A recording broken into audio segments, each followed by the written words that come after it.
Welcome back to the Garifuna Experience Podcast. I'm your host, José Francisco Ávila, and today, as we mourn the loss of a giant among men, a symbol of hope, love, dignity, and unshakable courage, we're stepping outside our usual schedule for a special bonus conversation.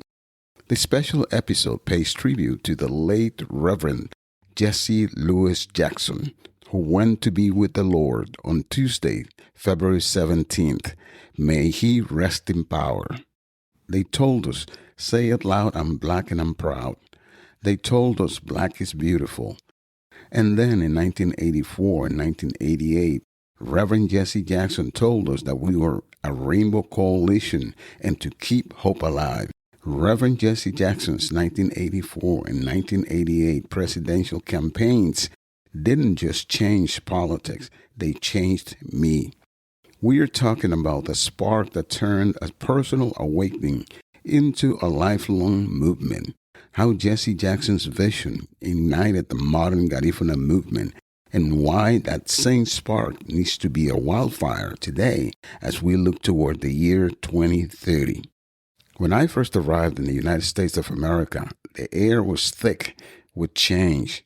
We were not just Negro anymore. We were black, and we were proud. I remember listening to Bob Marley's Redemption song. That line about emancipating yourselves from mental slavery, it hit me.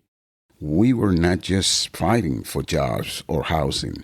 We were fighting for our right to exist as the subjects of our own history. In 1988, when Jesse Jackson ran again and doubled his results, he proved that our voices were not just loud, they were a force. For me, his leadership was the catalyst. It was the sign I needed to begin organizing the U.S. Garifuna community. I saw the parallels immediately. The challenges facing the Garifuna people, invisibility, economic inequality, and the struggle for dignity mirror the systemic barriers faced by African Americans.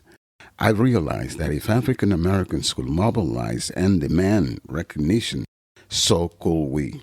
My mission became clear: to inform and educate our people, to empower the next generation, and to advocate for our collective rights.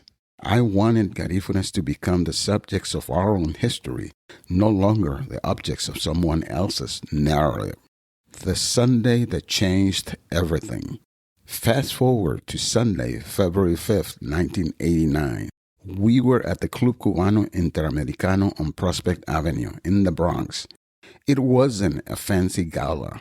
It was the birth of the modern Garifuna organizational movement in New York. I think about Leslie Avila Reyes, the late Dionisia Mama Nicha, Amaya Bonilla, and Lydia Sacaza-Hill. They were not just attendees, they were architects. We realized that day that power is not something someone hands you in a gift box. Power is something you build brick by brick, meeting by meeting. We didn't just want to be a footnote in New York City's history. We wanted to be the authors of the chapter. Building power, not asking for permission. Community organizing is about more than just meetings. It's about direct action. We learn to identify our issues, train our leaders, and force our concern into the public eye to affect policy. Reverend Jesse Jackson taught us three fundamental truths that still guide our movement today. Representation is not given, it is organized. Power is not granted, it is built. Dignity is not requested, it is claimed. His legacy helped ignite a flame of Garifuna consciousness that continues to burn through the Garifuna Heritage Month celebrations from March 11 to April the 12th. We honor that path by continuing the work.